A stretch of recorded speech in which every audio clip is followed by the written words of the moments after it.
So who am I? My name is Dave Jehan. I'm a certified mechanical engineer. I've spent a lot of my time in shipbuilding, maintaining jet engines, but the bulk of the career has been in locomotive and rolling stock building in Australia when we had an industry. You've still got one in Victoria, but pretty much the rest of Australia has let it go. This is the 7th book I've written, and on this particular one is about tramways, coconuts and phosphate. In other words, the tramways of Ocean Island and Nauru.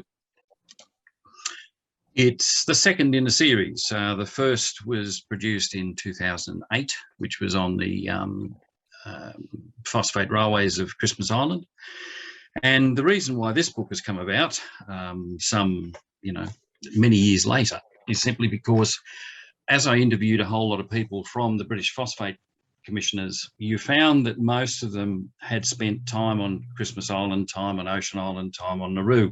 And it was one of those things. They were based in Melbourne, but most of these guys did a tour of duty. So most people who'd been a manager of Christmas Island could talk about having been either chief engineer or manager of one of the other islands at some point in their life.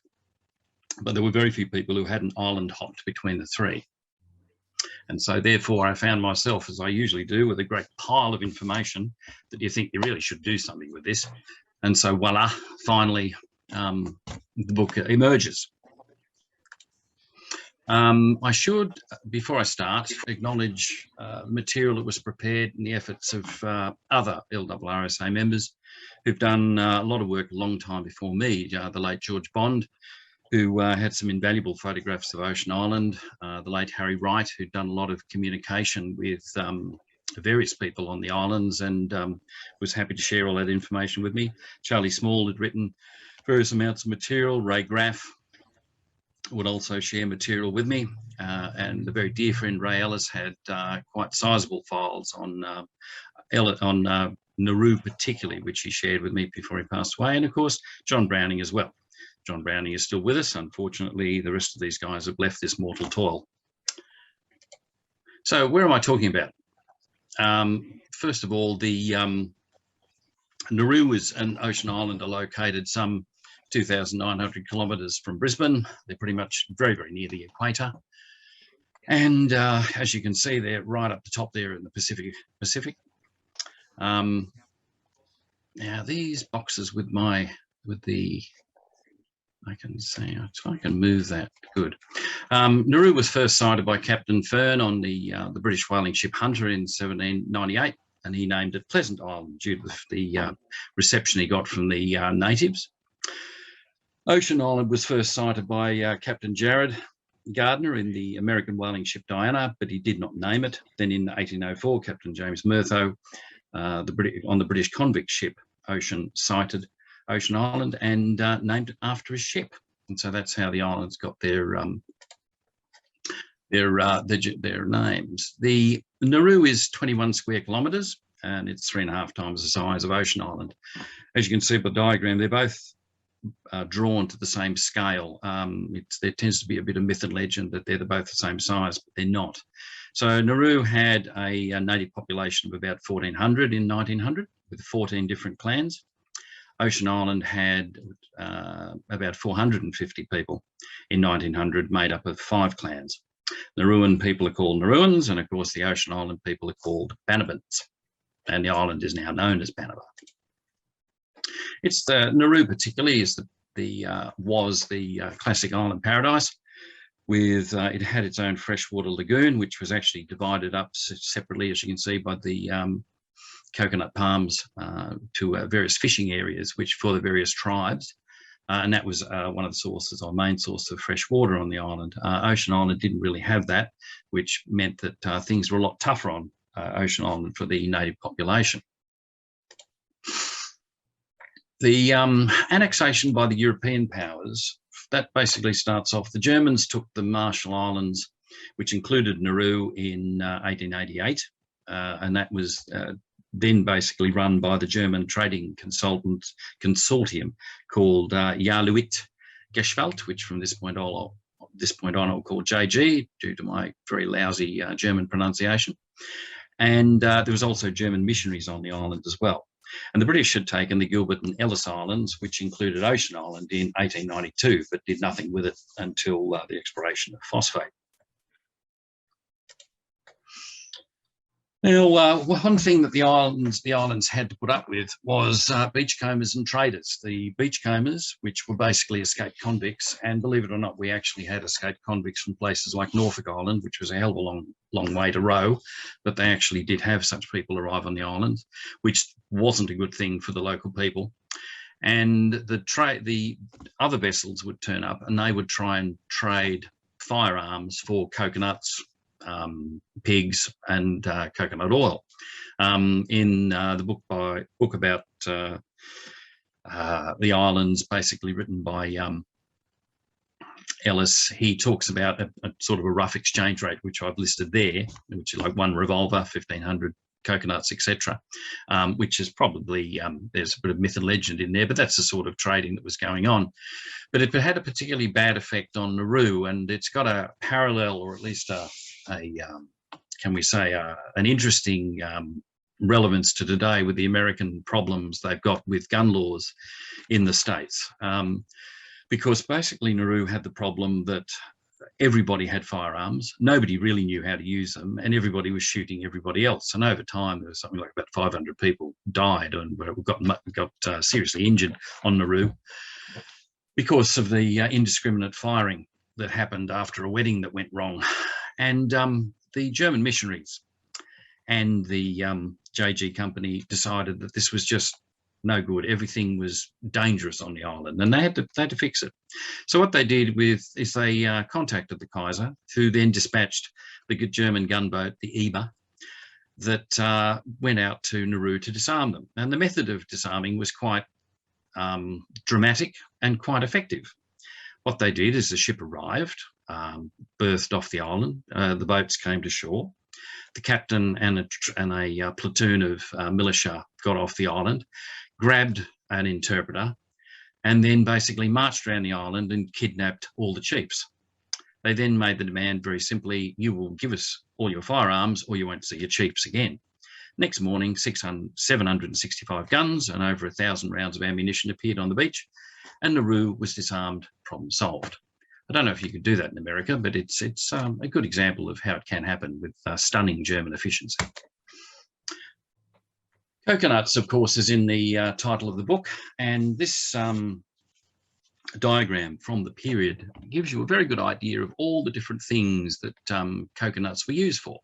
And as you can see, as you just basically look around the circle there, you can see all manner of things of the colonial times, and indeed modern times, that came with input from the coconut palm. So you can see why it was used, so it was worth so much, and it was seen as the tree of life at the time. So you've got everything from hats to soap to various bits and pieces. And JG was actually exporting 300 tonnes of coconuts per year out of Nauru at one stage before phosphate mining came.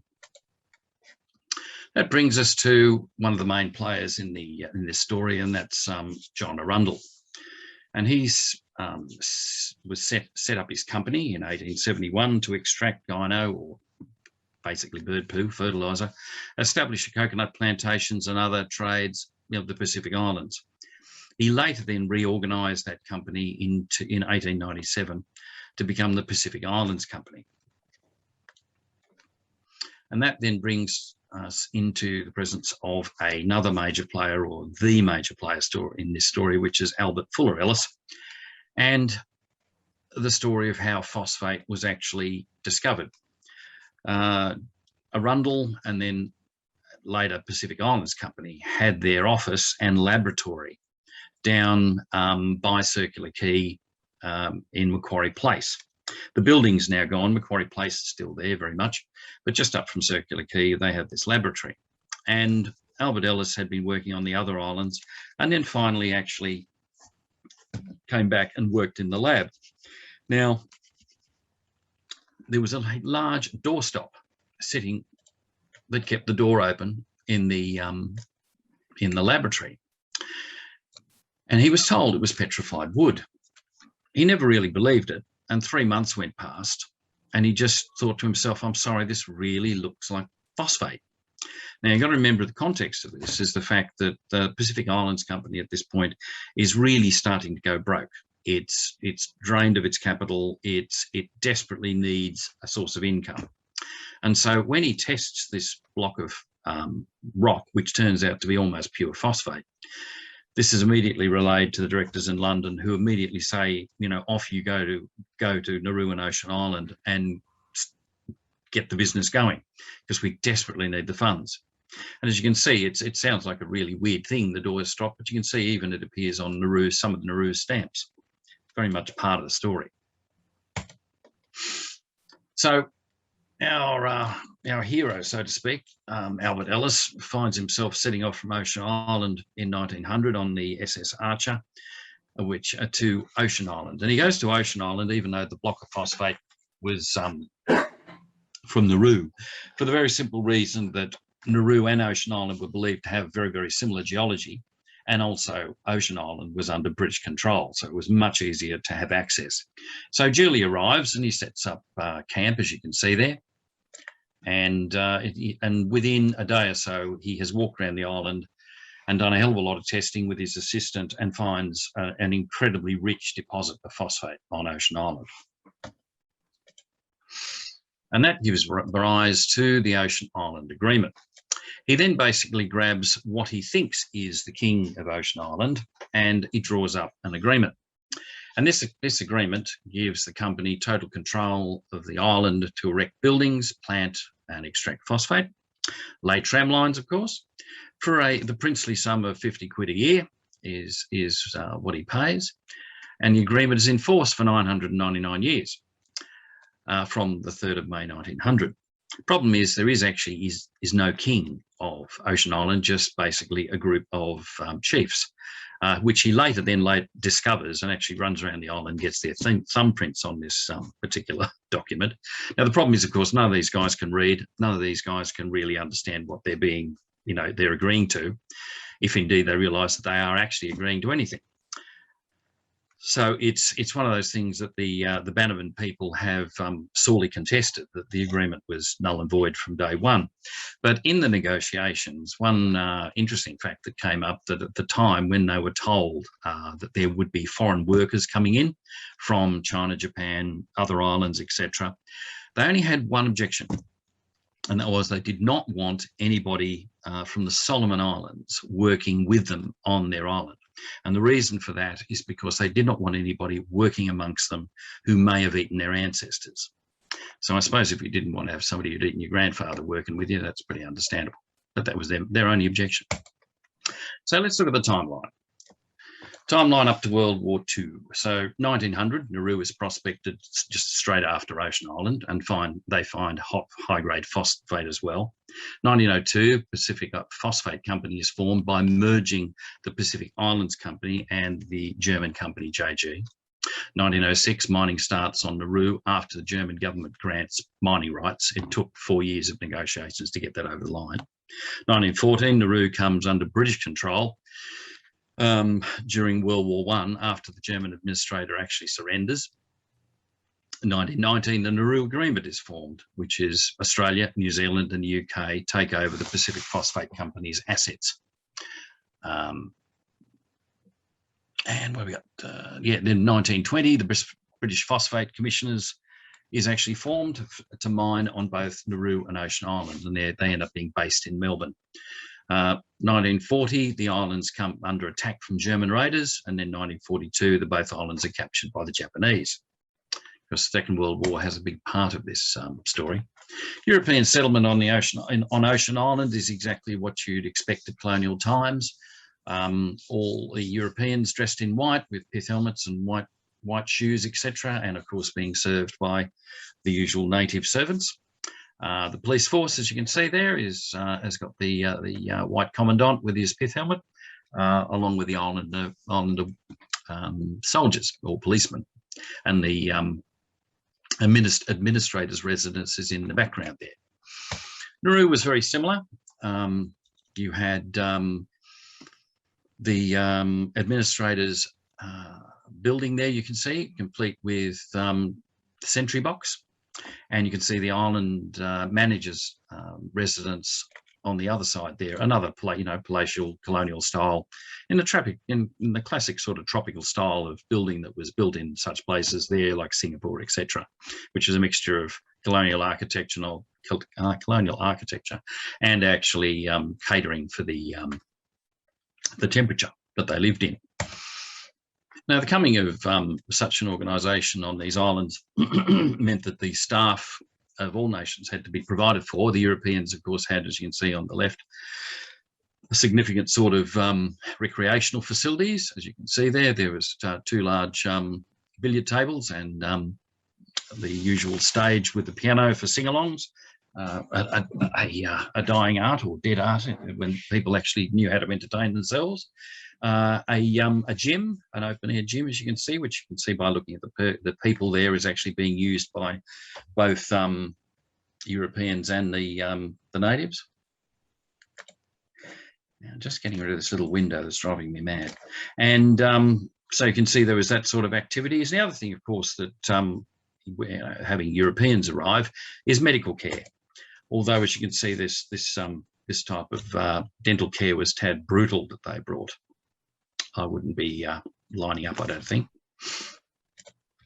So what I'm going to do now is I'm going to give you the full history of Ocean Island, and then I'm going to give you the full history of Nauru. And the reason for that is if I jump from island to island, you'll all go completely mad. So we'll just do one at a time. So mining starts on Ocean Island in 1900 and soon after the discovery of phosphate. Let's look at the mining process. So it starts off with being hand raising under shelters to try and keep the phosphate dry, because remember the phosphate's got a fairly high moisture content, and they would often put it on the roof of these structures to try and dry it to get the moisture content down, because remember, if you don't get the moisture content down, you're basically shipping a lot of water.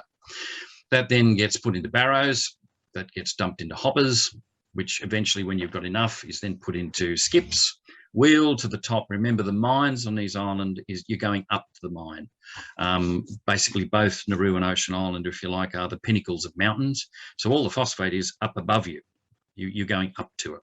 So you go up to the mine, and so the idea is to get it down to where the wharfs were. So then you put it in your skips, push it to the skips, then various inclines were built to go down, and then it was pushed along and out onto the jetties, which at this point were just built just to the edge of the coral reef, put into lighters, and then motored out to the ships, which then picked up the phosphate and put it in the hold. Basically, on the lighters was a set of baskets, which you'll see in a minute, and that's where the phosphate was loaded into, and then the baskets were lifted up and put in the ships. You can see here on the right, you can see the islanders basically digging and putting things into barrows, and you can see here we are going into this hopper. This hopper is this hopper over here, where you basically get a line of guys who come up, dump their wheelbarrows into here. When this is full enough, they fill up a train and push it to the edge to come down the inclines. So here's one of the first jetty, which is, as you can see, a rather spindly looking affair. That just comes to the edge of the coral reef. Again, just for explanation, what you have is you have the shoreline, then you have the coral reef, and then that drops to the sea floor dramatically, like about 45 degrees. Hence the reason you can see the waves brushing up here. Okay, so this is quite shallow here, and that's very, very deep out here. So basically you're bringing your skips, you can see here, pushing them out to here. You're then pushing them down these chutes. That goes into the lighters then go out to the ship. Here's a close-up, so you can see here's your chutes, here's your baskets.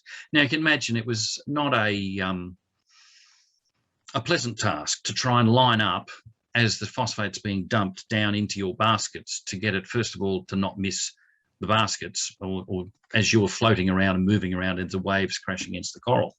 But once you did get it full, out you motored out to the ship. Here is the basket having been picked up. It's being then dumped, pushed basically by the crane, ship's crane, pushed sideways to it, tips it, and it goes down into the hold. As you can see, this is really the history of materials handling, and there would have been an incredible amount of wastage. The sea floor would have a lot of phosphate on it around these islands.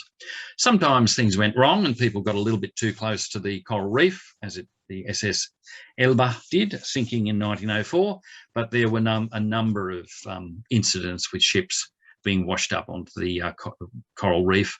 One ship in particular actually got picked up and dumped onto the reef. They couldn't get it off and they ended up having to cut the whole thing up. So let's talk railways, or tramways, I should say. First of all, the coastal tramway and the inclines. So what you had was the coastal railway was built that went around pretty much halfway around the perimeter of the island, and that's basically serviced the Tapua, Tapiang, and Umar, the various settlements. It then had inclines going up into the centre of the island, okay? And you had a couple of jetties at various points where things could be loaded. Coastal Railway was built in 1902, 2-foot gauge. The track was 30-pound rail on hardwood sleepers, 6 by 4 inch, spaced at 30 inches apart, and it was later upgraded to 45-pound rail. This is an example of some of the inclines. As you can see, they were not a cheap affair. There's a lot of Australian hardwood has gone into this, and it's pretty professionally built. And these are the type of thing, basically gravity cableways, inclines that got you up to the top where the mining was happening.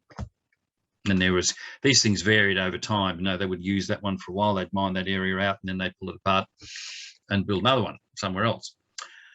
And then later on in the 1920s, they got very serious about mining the top of the island. So they built the circular tramway.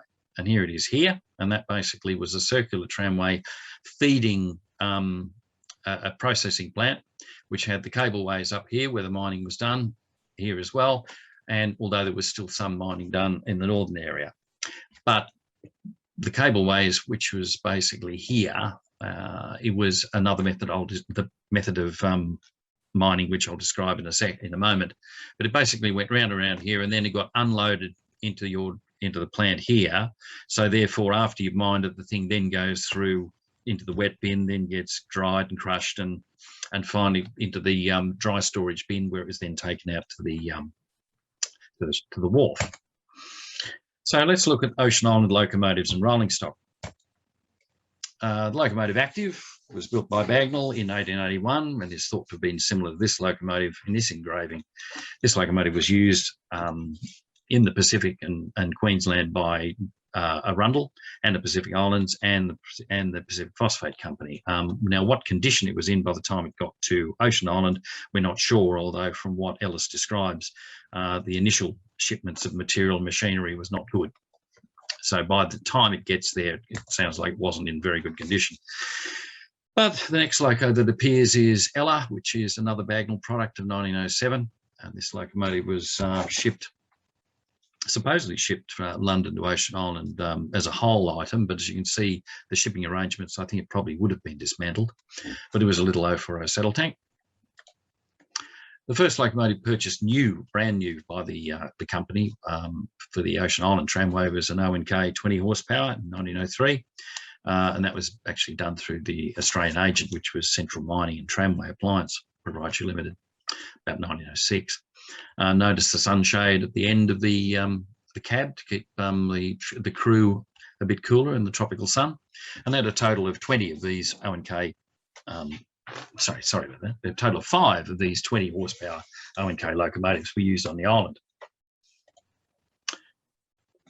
And then they also had 40 horsepower machines, which were, of course, 040 well tank locomotives. Again, Orenstein and Koppel was the favoured vendor. 1935, number 7 was shown here shortly after being delivered, with Ella in the background there. And a total of 6 of these locomotives were purchased for the island. So you can see you had quite a fleet working. There was also a Krauss locomotive called Nellie in service on Nauru before it was transferred to Ocean Island, where it became number 6. And that's the reason that's on the cover of the book, because it actually gave service on both islands. We don't know how many of these worked on the island, but the Montania internal combustion locomotive we used. They were used on Christmas Island, but there's one, I managed to find one photograph of one in service on the circular tramway about 1919. As you can see there, it had its own little bell. That's classic locomotive straight out of the O&K catalogue.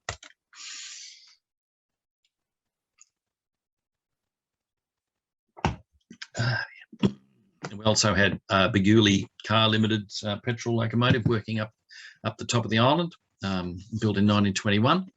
I always think when I look at these things that the guy that was designing it previously designed steam locos and was told one day, no, you can't do that anymore. You've got to drive. You've got to design an internal combustion loco. So he can't help himself, and he makes the petrol tank look like a boiler.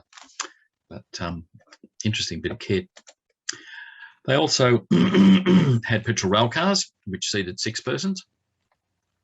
And clearly there was a tendency to overload the vehicle, hence the trilingual notices which sternly state no person is allowed to hold onto or trail behind these motor cars. There was a lot of antics going on in these little tramways that the rail regulator of today would have a bit of a problem with. Avonside petrol loco was also used, built in 1928, and it's pictured here with a rake of cars. And again, notice the huge bell on top up here. And this brings us to a rather unusual train that was bought from Hudswell Clark. It's a petrol locomotive and a passenger car. So Hudswell Clark actually provided the passenger car as well. The space in the middle of the locomotive is that's not the driver's cab, that's for the luggage. The driver actually works from here. That's where his controls are. This was basically the car that was for the Europeans, in particular the European women, and then other cars were used. This actually ran the Suburban service on the coastal railway. There was actually a Suburban service running on the island with its own timetable, believe it or not.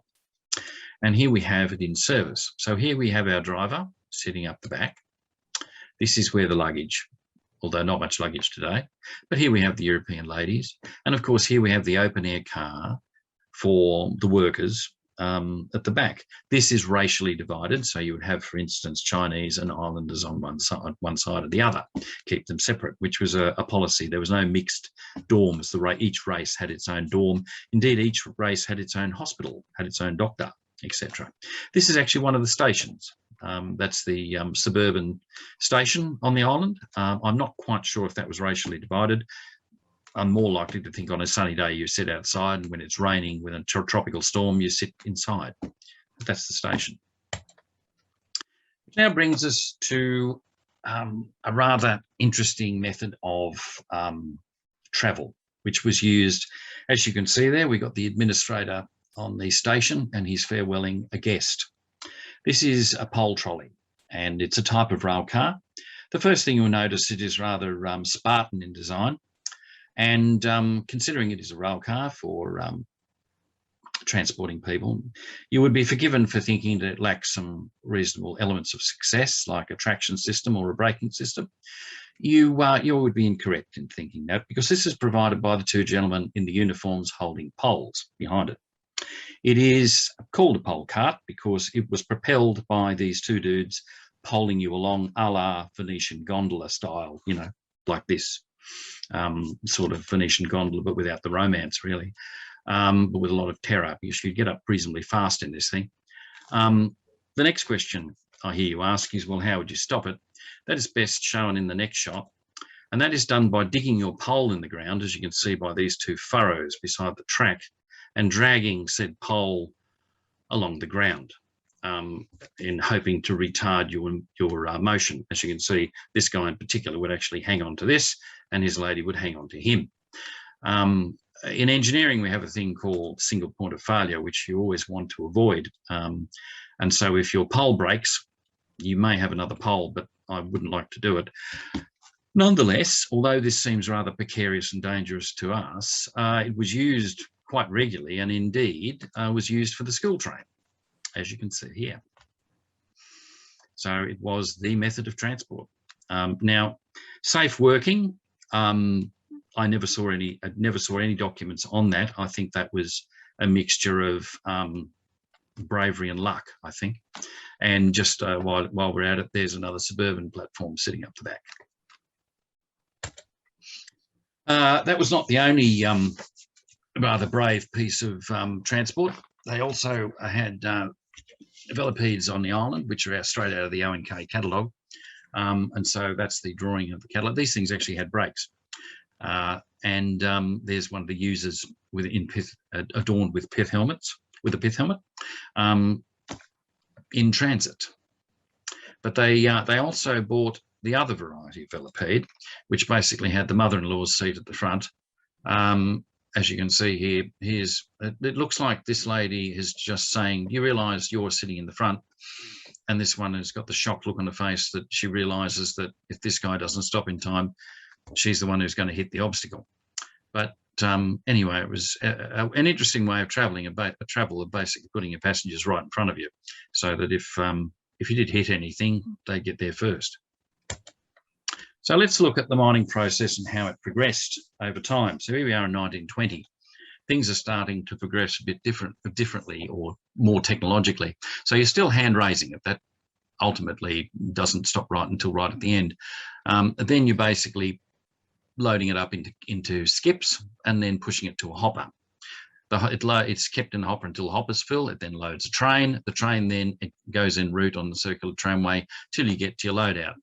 Loads out into the wet bins, crushing, drying, goes into the dry bins until a ship arrives, and then that's loaded into other skips, and then you're pushed out onto the jetty. Now, this is now what we call a cantilever jetty, not a cantilever jetty. See, what it does is it's cantilevered off the edge of the coral reef. The advantage of that means the lighters are now not just on the edge of the coral reef, so they're not going to get smashed to bits. It's much safer for them, and the sea is a lot calmer there. You're still loading your lighters the same way in your baskets, motored out and then lifted into place. Now you can see, you know, that's where the top of the normal ground level was, and they've dug all the way down here, and now they're filling the carts here. Some of these transfer bins from one level to another were pretty elaborate affairs. This is the top of the bin. This is the bottom of the bin. So you can see we've even got a tower on the top. So you go up here, you're gonna, after you've mined, you're going to push it up here and you're going to dump it in the bin. This bin then gets full. Train is ready, a locomotive has appeared. These levers here are pulled, and basically each car is loaded. They're pushed together, and away we go to the loadout, usually with the guys standing on the trucks, as we can see here. And you'll see why they're needed in a minute. So here we are in transit with a 20 horsepower O&K on our way to the loadout. And here's the loadout. So you go around and you shunt the thing into the loadout. It then gets tipped by all your individual guys.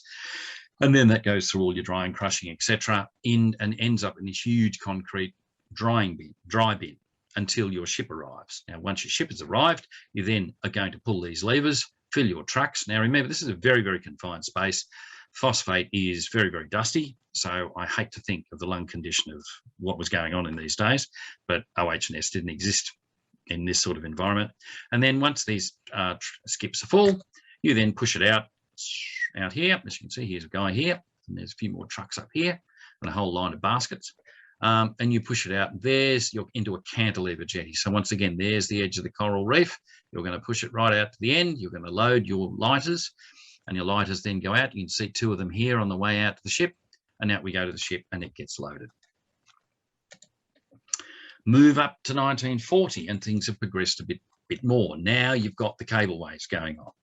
The cableways are basically two towers mounted on really standard gauge or just very wide gauge rail lines with a heavy weight to stop the cantilevers falling over. And you had wire basically suspended in between them, of which a trolley used to move, a crane, if you like, would move in between. Here's the guy operating it, a bit of a precarious job. And what happens is these skips go down in between the limestone pinnacles. The workers who are shoveling the phosphate up from between the pinnacles fill said skips. It then is brought over and dumped into this hopper. Your hopper then fills your train. So we're here at this point. Just here, this hopper is this hopper, and you then fill your train, and then it goes around the circle again, unloads into the wet bins, drying, crushing, blah, blah, blah, into the dry bins. But now what you've got is you've got a conveyor belt. The conveyor belt now takes it out to the end of the jetty. That's what feeds the lighters, because there was actually a hopper at the end, so that the flow rate could be governed. And you're still filling lighters, and that goes out to the process we've previously described. The manual raising of phosphate, picks and shovels, etc., continued on. But 1935, they actually got a steam shovel that was secondhand from the construction of Sydney Underground. So this is one of the 2 steam shovels that was used on that construction. So one of them actually found its way all the way out to Ocean Island. Here's Locomotive Ella. You're hauling a rake of load of phosphate wagons to the loadout from one of the cableways on the circular tramway, with one of the 20 horsepower ONKs in the background. You can see that some of the infrastructure was pretty impressive. So here you have the loadout at this is up the top of the circular tramway. So here's our train full coming along. It's going to come along here. It's going to dump into this building here, which is the loadout. That is this building up here. What you'll see then is it'll then go down through this drying process. That's the stack from the dryers, crushers, etc., etc. And we end up through these bins, finally getting onto a conveyor belt. There we go, onto the conveyor belt, out into a hopper, and then down into our lighters. And that's how the system had progressed by that stage. Now, let's talk about maintenance of the railway. So there was a locomotive shed on the coastal tramway, which is a fairly quaint affair with some rather quaint looking locos. As you can see, we have some more pole carts here for the brave who want to go for a trip. You have the much larger loco shed on the circular tramway, and this actually got extended later on. As you can see, quite a sizable affair because that's where most of the locomotives were. Heavy maintenance on the locomotives was performed in the machine shop. Machine shop had a track going down through the middle of it, as you can see just here, and it was the classic steam operated show of its time, with overhead belt driving all sorts of things, you know, everything from shapers to milling machines to lathes and grinders, etc. So they also had foundry on the islands. They were very much self-contained because, you know, help was a long way away. So let's look at the timeline to World War II. So December 1940, phosphate ships get attacked by German raiders. December 1941, the Japanese attack Pearl Harbor, which changes everything. February 1942, realizing that the Japanese are probably coming, most Europeans are evacuated. August 42, the Japanese invade the island. During that time, they pretty much trash the place, and there's various atrocities occur, sadly. October 1945, Japanese on the island surrender. And then after the war in December 1945, the Bannerman population, the indigenous population, is actually relocated to Rabi Island in Fiji, where they still are today, which is a huge bone of contention. Before BPC staff, British Phosphate Commissioner staff, left, they actually disabled the jetties to stop the Japanese from actually operating the mines. And then post-World War II, the tramways did see some use on Ocean Island, but by the 50s, operations were completely modernised and using only trucks for transport, and a cantilever loader was installed. Now, this is a cantilever, not a cantilever jetty, and so what you have with this affair is basically the ship is coming a lot closer into shore. It is fed by conveyor, and that is the cantilever, but it just reaches completely out of the ship and loads directly into the hold. It has a fairly, I think, the deepest moorings in the world were Ocean Island and Nauru, but it's also designed so the ship would be there. Its engines would still be on, so if the sea got rough, it could immediately pull away. There's one particular common point on all these islands, Christmas Island, Nauru and Ocean Island, is none of them have a decent harbour. They're all pretty much open sea. Christmas Island has Flying Fish Cove, which is sort of sheltered, but really not. So these are George Bond's photographs of the remaining locomotives, and they lasted on the island in this state up to about 1963, which saw 2,000 tonnes of scrap sold to Japan, which included the complete locomotive fleet. And I know that because I actually interviewed the guy that was in charge of doing it. He didn't enjoy doing it, but that was because he was a bit of a train fan, but he said that's what happened. The idea was clean the place up, and of course scrap was worth something. So on the island, you still have the memorial, which I think is still there today, which the stone marks the campsite of Albert Ellis when he was first prospecting Island in 1900. And now Ocean Island is now known as Bannerman. It's part of Kiribati, and as I've said before, the Bannerman's live on Rabai, the Rabai Island in Fiji, which now moves us on to Nauru. Nauru commenced mining. Mining commences on Ocean Island Mining commences on Ocean Island much before Nauru. So in 1906, Nauru starts after they go through the negotiations with the German government. Rail operations conducted in 3 distinct phases. So there was a 2-foot gauge steam and electric railway, then a 3-foot gauge steam railway, then a 3-foot gauge diesel railway. So there was a lot longer history and a lot more varied history on Nauru than there was on Ocean.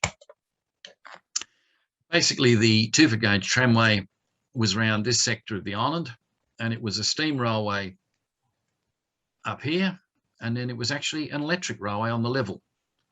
So the way it worked, now you've got to remember that Nauru greatly benefited by its mining starting after Ocean, which what that meant was it could benefit from the technology that had been developed on Ocean Island, and that most certainly was the cableways. So it had the cableways. So as you can see, we've got the hand raising going on.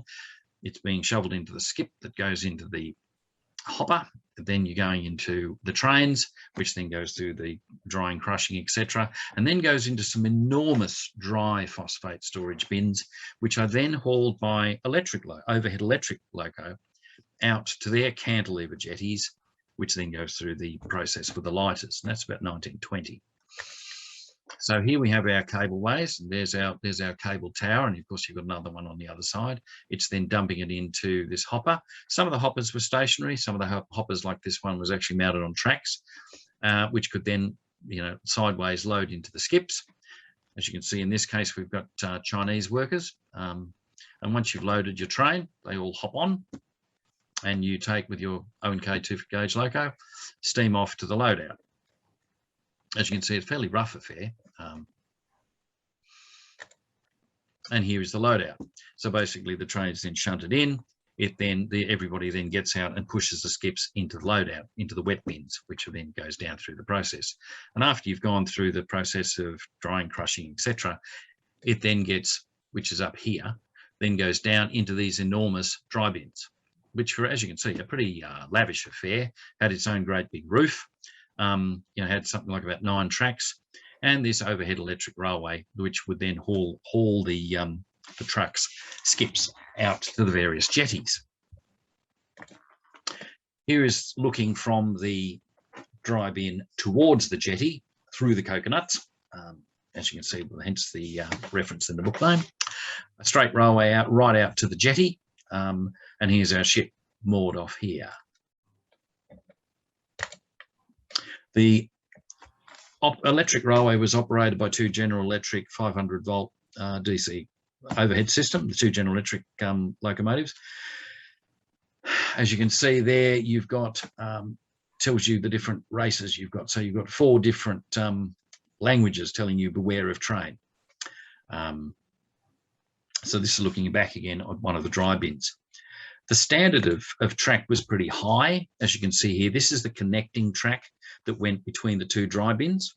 So obviously if a second ship appeared, they could actually then move stuff across to the other jetty, but there was a transfer track and this was it. As you can see, quite high standard was used with, track maintenance being done with Jim Crows and white supervisors and a mixture of Chinese and Islander workers. Here we have one of the electrified jetties, which in this case is split in 2 at the end, which of course means you can load a lot faster. What would happen would be the electric loco would haul the rake of skips to the jetty. It would run around and then push it out onto the jetty, and then they're uncoupled one by one, dumped down the chute into the lighters, and then best manually pushed back, assembled again, and the electric loco would take it away. 2-foot gauge locomotives and rolling stock on Nauru. So the original fleet of 2-foot gauge locomotives on Nauru, left to right, we have the 20 horsepower O&K with 1908. We have a 40 horsepower one, Marie in the centre there, and we have the Nelly, the Carass loco on the right. It's a very famous photo of the Nauru Railway. And what we have here is one of the two American trolley pole electric locos. As you can see, this is a really homemade affair on the top with a bow connector on top. Now, why this overhead line is so high is buried in the mist of time. But what I've done is I've just given this photograph, picture, just to show how these type of locomotives normally operate in the mining situation, with just basically a trolley pole just above the driver. And of course, being mining equipment, they were meant to operate in very low levels. So this was their adaptation. And there were two of these things. And that's the passenger traffic on the 2-foot gauge lines. There was no elaborate carriages that I found on Nauru for the 2-foot gauge.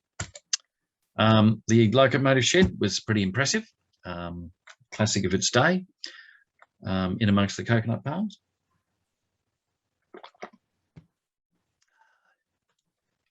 So at some point, they decided that the 2-foot gauge system really was inadequate for the sort of tonnages they wanted to move.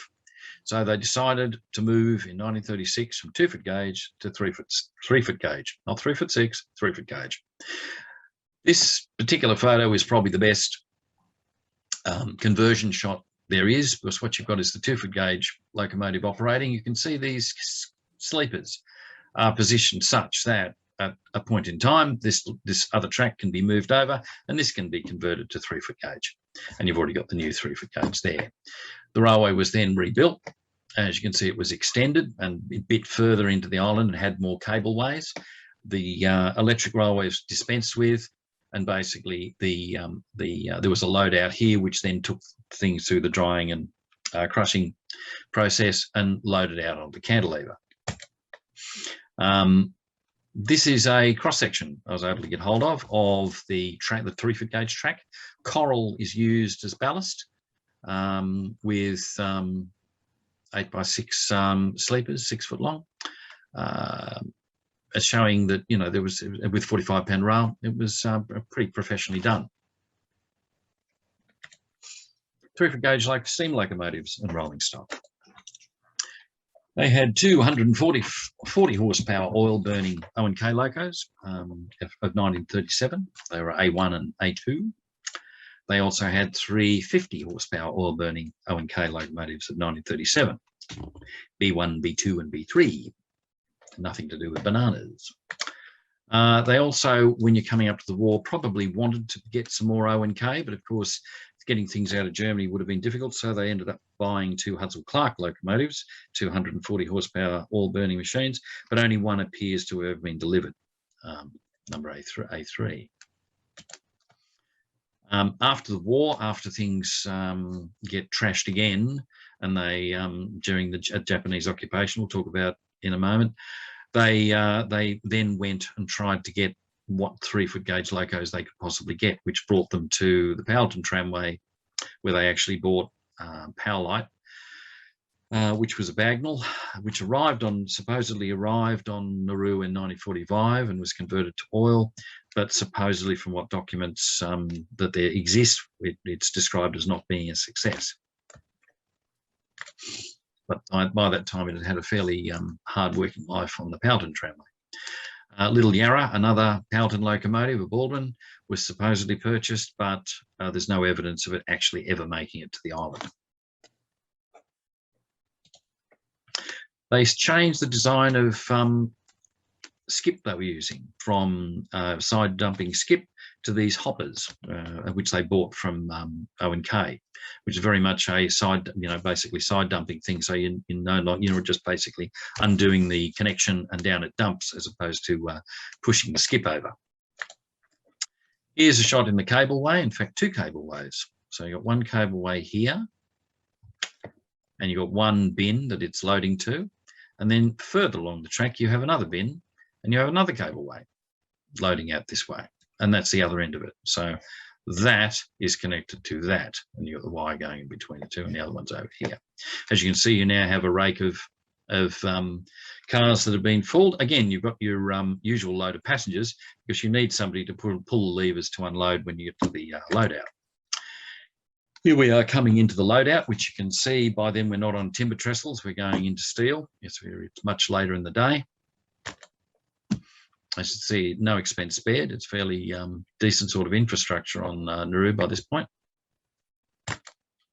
And that then gets loaded, goes through the process and goes into a twin cantilever, which is loading in at both ends of the ship at once, because the idea is to keep the ship being loaded for the minimum amount of time. So here's the edge of the coral reef. Once again, you can see the waves breaking on it. And this thing is reaching out. It looks quite close from here, but it's actually quite away from the shore, and it's loading both ends. So you can actually, ships didn't have to turn up for very long at all. Maintenance, 3-foot gauge locomotive depot on Nauru. As you can see, was a fairly sizable affair. There was a wagon rebuild shop, extensive facilities for rebuilding locos, boiler shop, etc. You've got here one of the two different sizes of O&K loco shunting in the yard. So let's look at the timeline for World War II for Nauru. So 1940, Phosphate attacks. The Phosphate ships are attacked by the German raiders. Again, same thing. They went from one island to the other. 1941, December 1941, Pearl Harbor is attacked. Again, they in February 42, they evacuate all the Europeans, or most of them. August 42, the Japanese invade the island. Again, do a lot of damage. And then in September 1945, the Japanese actually surrender. Nauru has the unenviable reputation of being bombed in 1942 by the Japanese and then being bombed in 1943 by the Americans, and remembering that the Germans have been torpedoing ships off the shore just before 1942. So basically been attacked by everybody. And as you can see, it gives you a good idea of how big it is, how it rises up. There's the coral reef, there's the edge of the shore, there's the flat area around the perimeter of the island, and then it rises up to the top of the island, which in this shot doesn't look that high, but it is, or it was until it got mined. Now, bombing raids did damage like this. This is one of the cantilevers completely burnt out.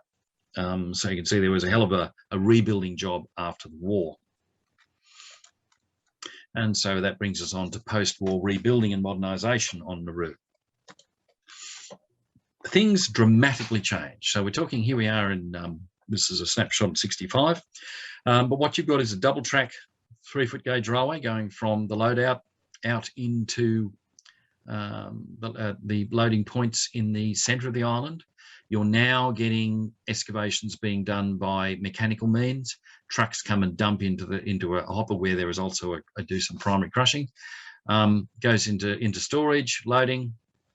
The diesels now haul the train out to the wet bin, which then you've got your drying, crushing, etc., into your bulk storage. And then by conveyor belt, it's taken out to the cantilever, which is sitting just at the edge of the coral reef, then is loaded directly into the ship.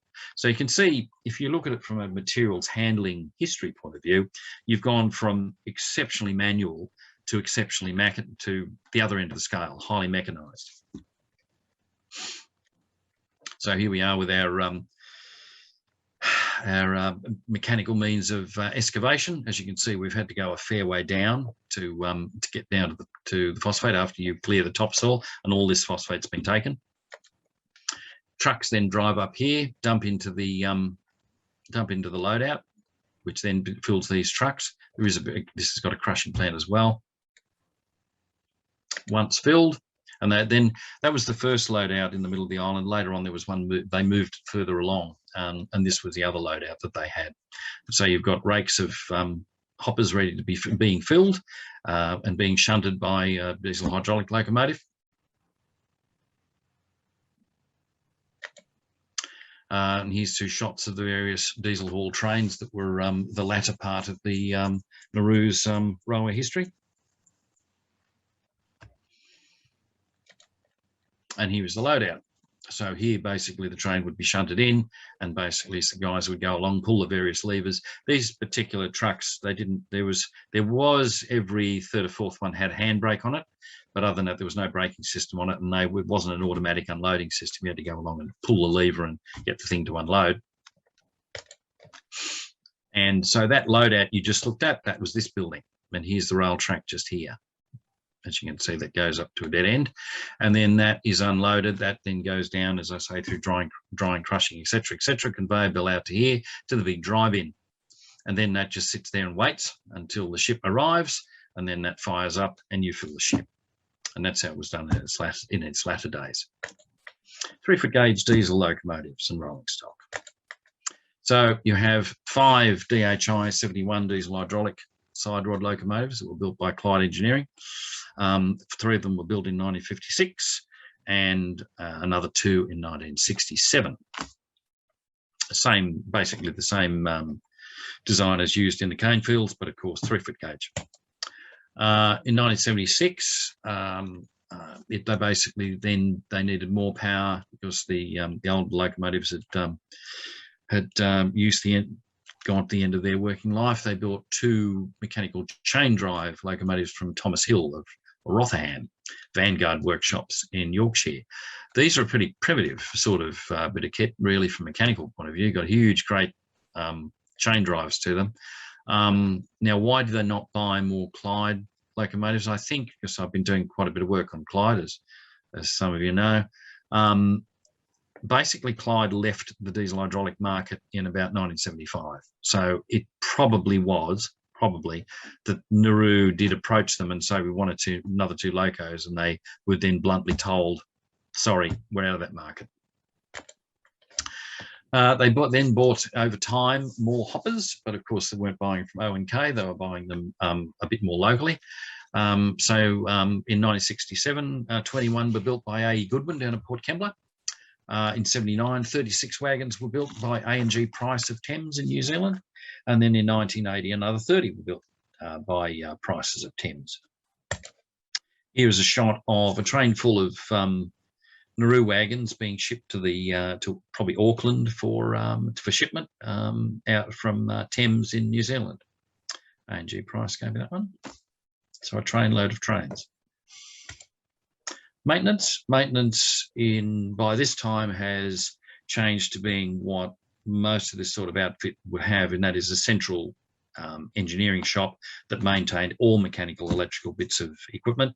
All maintenance that was done, trucks, everything, the lot. And so there was a couple of lines into it, of which then the locomotives and wagons could be repaired.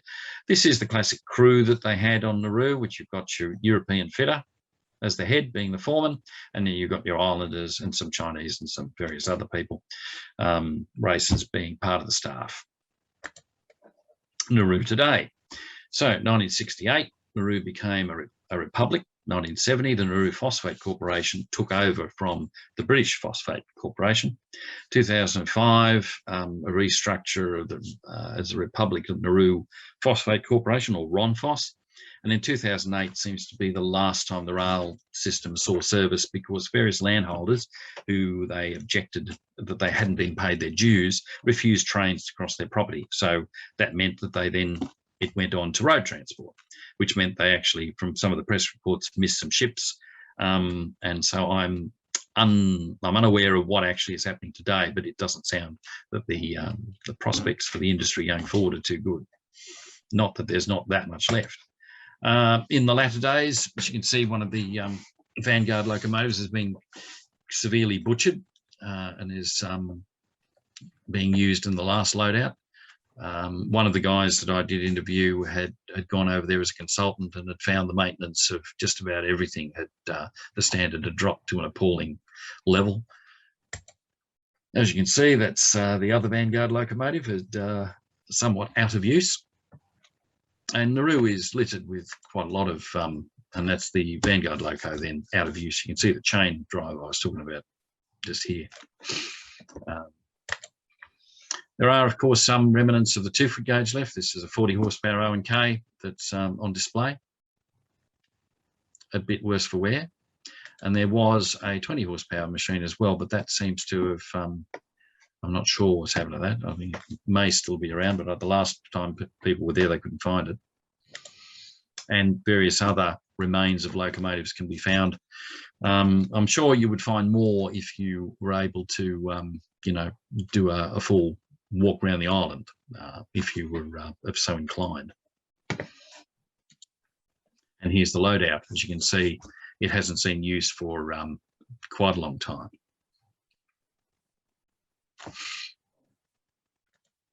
So questions. That is the story of phosphate mining.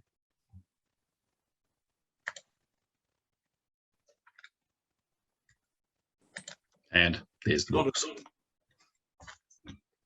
So, not a question, but a thank you very much. Really great, and thanks for all the work you've done on it. Really good.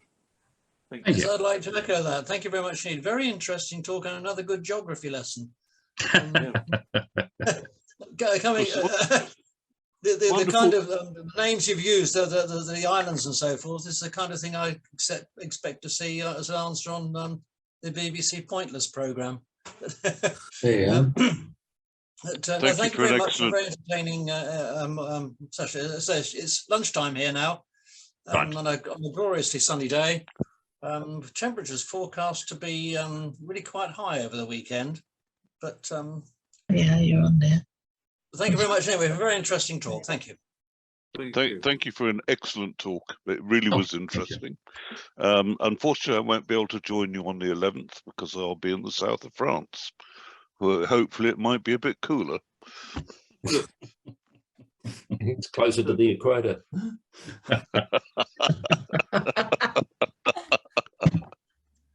Well, there's something of a heat wave in sort of France and Spain at the moment, with some exceptionally high temperatures it forecast.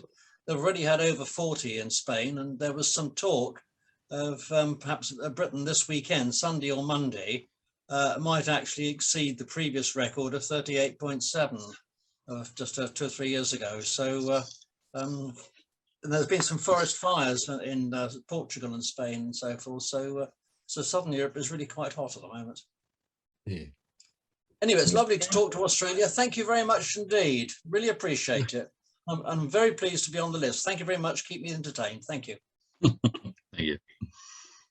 David, there's a couple of questions in the chat.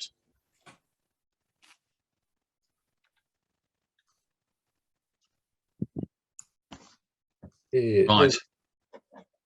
Do I look at that? Is that I just click on chat? Okay. Do I? Yeah, if you click on chat, you'll see the two questions. One, both from Rod Smith in Melbourne. Right.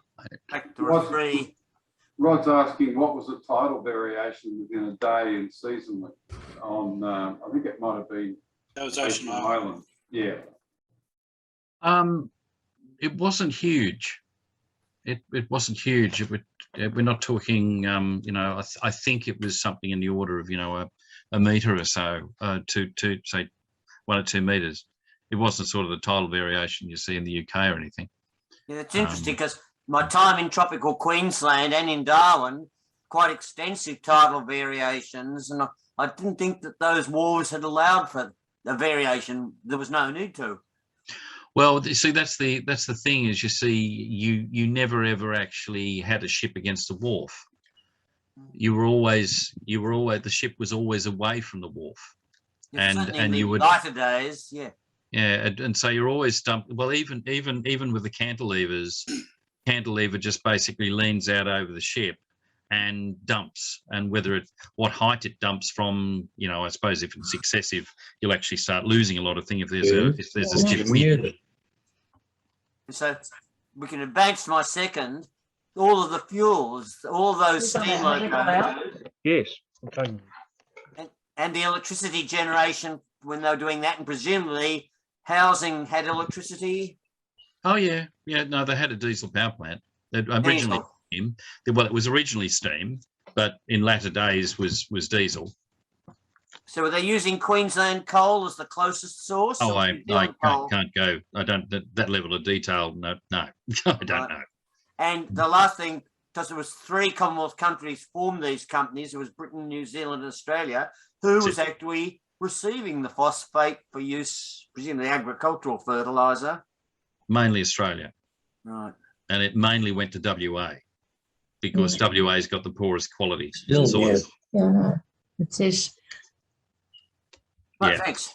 Yeah, so it was something like, I think 40, 40 and 20, and the UK was only the 20. But the actual line share, that's the ownership of the phosphate commissioners.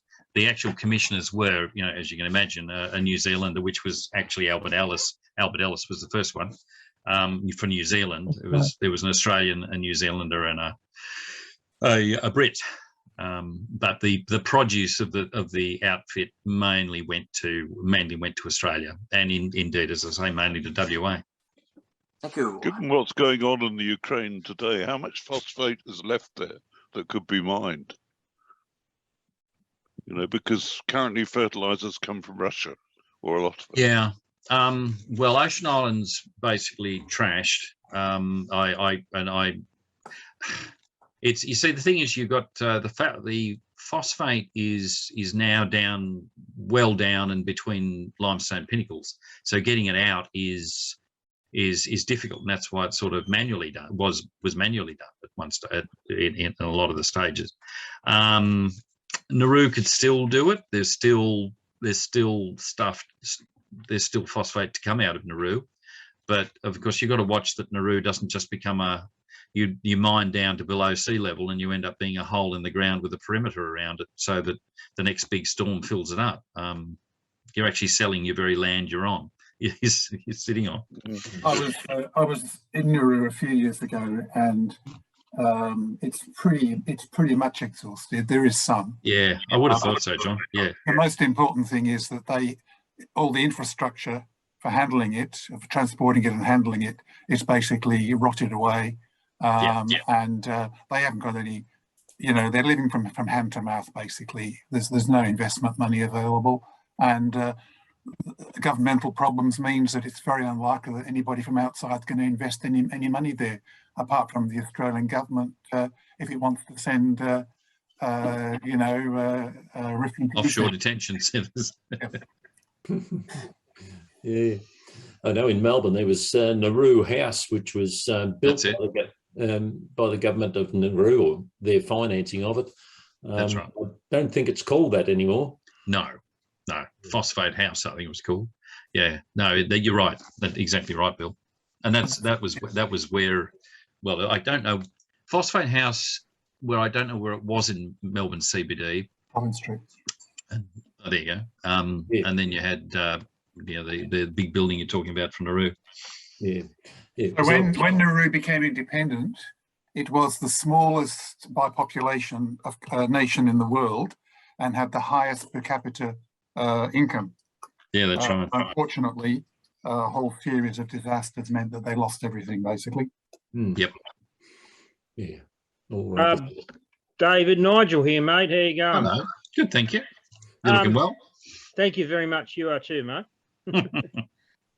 Just want to ask about where you mentioned quite often and showed us the photos of the ships coming to the cantilever, and you mentioned they sort of was floating around in the waves. Did they ever in later years put, as we see often, like often off Bass Point here, where they put big telegraph poles down in, drive them down into the ocean bed for the ships to say tie up to somehow? Yeah, there was a mooring system. It was, I think, the deepest mooring system in the world. Actually, it was a whole lot of buoys and chains and the like that they could moor to, but it had to be done in a way that they could quickly detach and disappear out to sea if the sea blew, a really strong storm blew up. Yeah, they still rely on those deep sea moorings, and there's been a number of occasions when they've lost a mooring, and as a result, they haven't been able to import any fuel oil, which has put them in a tight position. I was also just one more question about the population. You mentioned them, but what did the population do with all, particularly on Ocean Island, because it's such a smaller island? That, like you said, the ground of the island was being mined from under them. How did do you know how they survived around the mining, and was there trouble between the company and the people? That was basically there was the agreement, which, as I say, they didn't really understand. They kept the settlements there, but of course they'd moved them when they started a mine under them, and of course they brought a whole lot of different races onto the island you know, various Kanakas, so to speak. There was Chinese. There was, you know, there's photographs of the Japanese workforce they had. They're actually sumo wrestlers on the island, you know, at one point, for entertainment, and they had their own, you know, as I say, their own doctors and their own little hospital.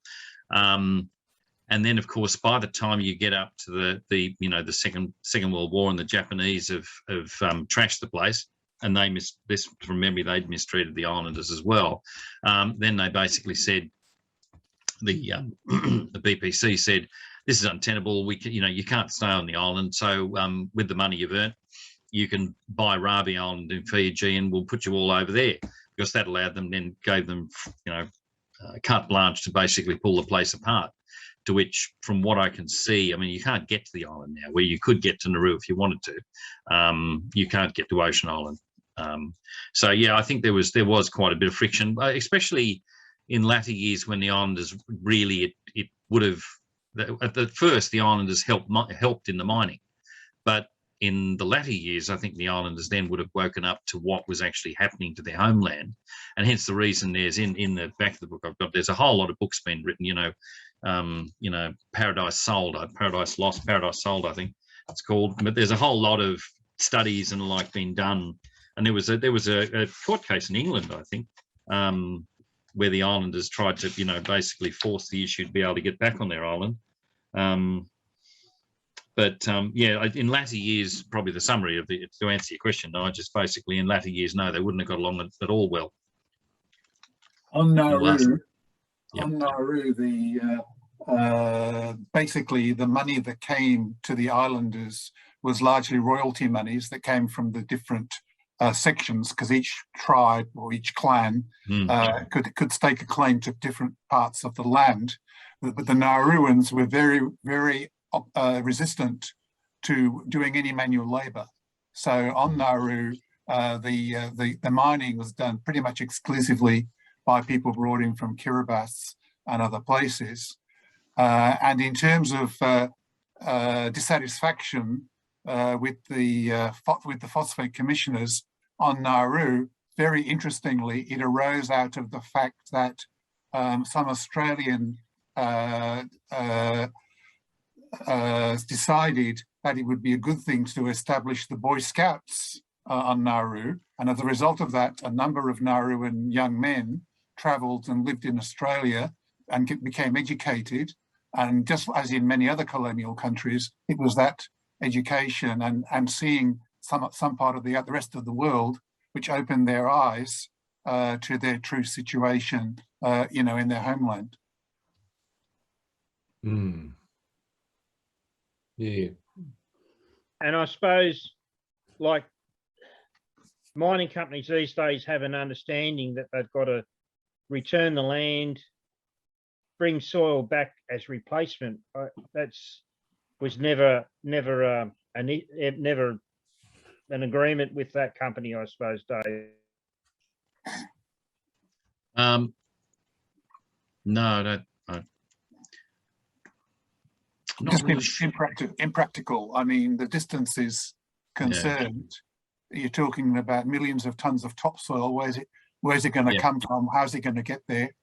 Yep. Yeah, that's it, to rebuild it. Yeah, too hard. I mean, they basically, like Kiribati, which is Ocean Islands, or Bunnaban's part of it. That's actually the highest, I understand, is the highest island in the Kiribati group of islands. So they're very keen to keep hold of it, because with, you know, the seas rising, you know, ocean levels rising, it may actually end up being the only bit that's poking out of the ocean at some point. Ian Krellin was asking about the merits of visiting Nauru. Nauru, you can answer that better than I. Yeah, well, you can fly from Australia, but unless you have a very good reason to be going there, you'll find it very difficult to get a visa. The best way to get there, from that point of view, is to get a job with one of the companies that's contracted to the Australian government doing things there.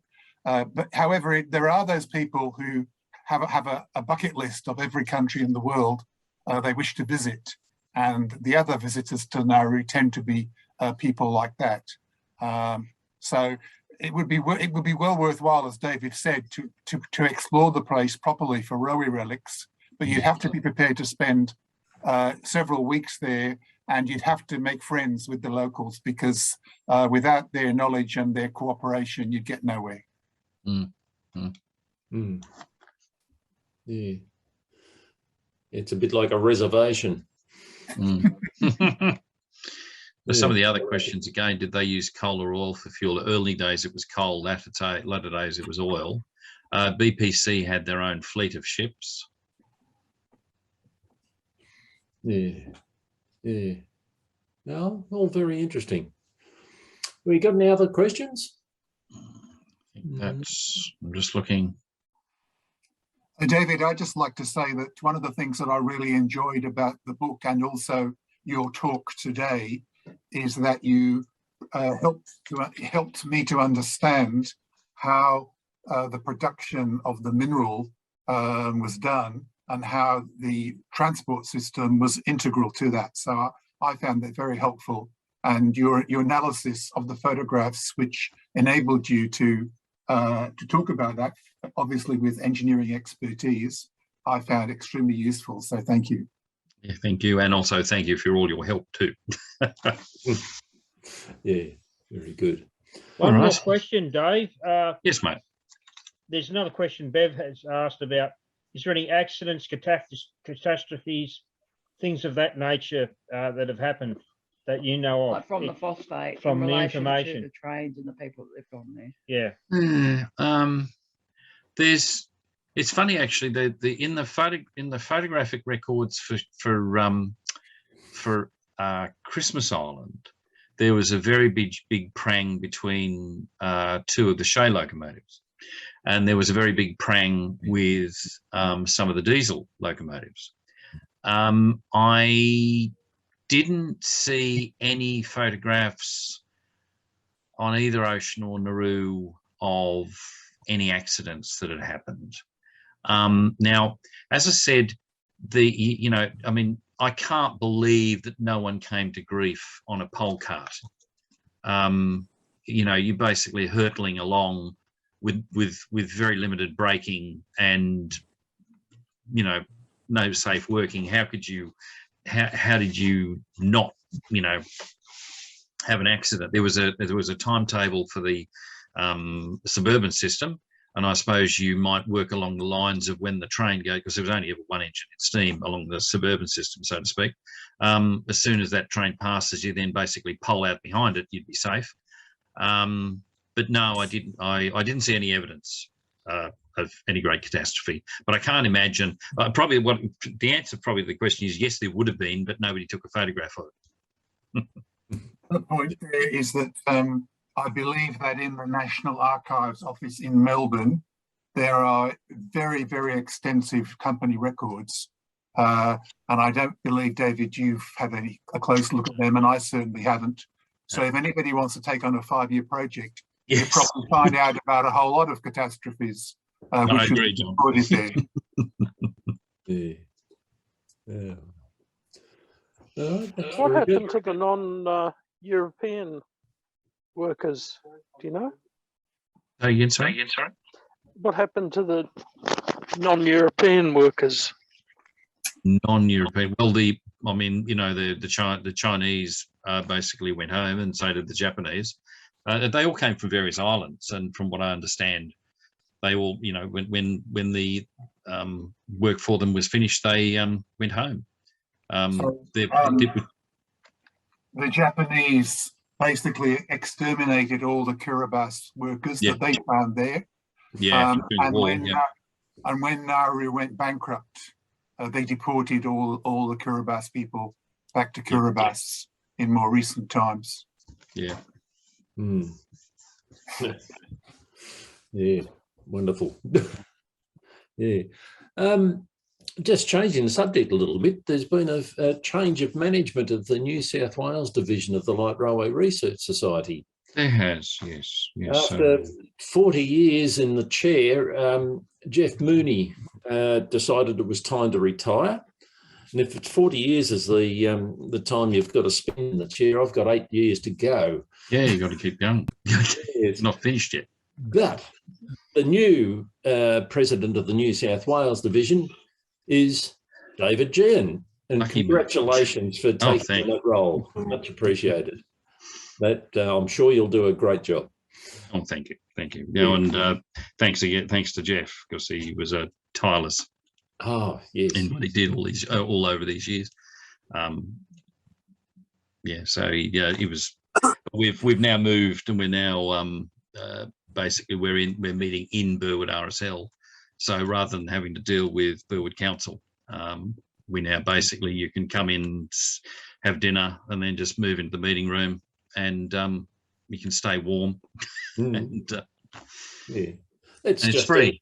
Yeah, that's just down the road from where the Burwood Community Centre is. Correct. That's correct. Yeah, yeah. But we finally realised that we could we approached the RSL, and the RSL, well, if you're a volunteer group, that's fine. You can rent the room for free. Very nice. Yeah. So yeah, it was too good to say no to. Absolutely. That's great. Yeah. All right, has anyone got anything else they'd like to ask David? Oh, it's Les Howard here. Thanks, David, for at least I've seen you now, having had some discussions with you. And that's good, because I guess the time will come when you move on with the project you mentioned to me. Yep. Yep. No, I had to re-research this because, I mean, I finished writing this thing probably about 4 or 5 years ago. Yeah. So, you know, and since then I've done, you know, I was getting onto the industrial histories of Clyde Engineering, Hudson Brothers, etc. So that consumed me. So when this finally got done, and Mike said, you know, you should do a talk, as the answer is fine, but to reread the book, you know, so to speak. So long time between drinks, so to speak. But indeed, yeah. So, but unfortunately, really, all your British phosphate people, there's all of the guys that I've talked to are no longer with us. That's the biggest problem you face with the project you mentioned.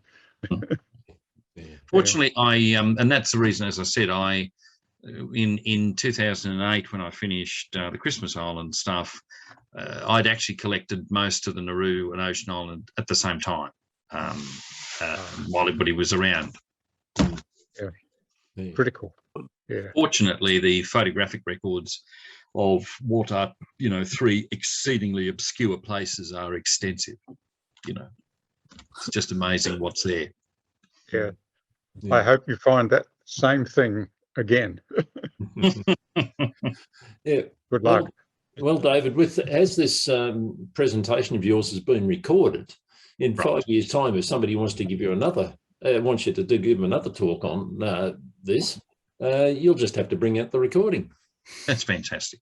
I've forgotten it all by then. Yes. Lovely. All right. If that's it, thank you very much, everyone, for coming along tonight. I hope you've all enjoyed it as much as I have, and many others that have mentioned it. Certainly true. Yeah. Yes, we certainly. All right. Thank you.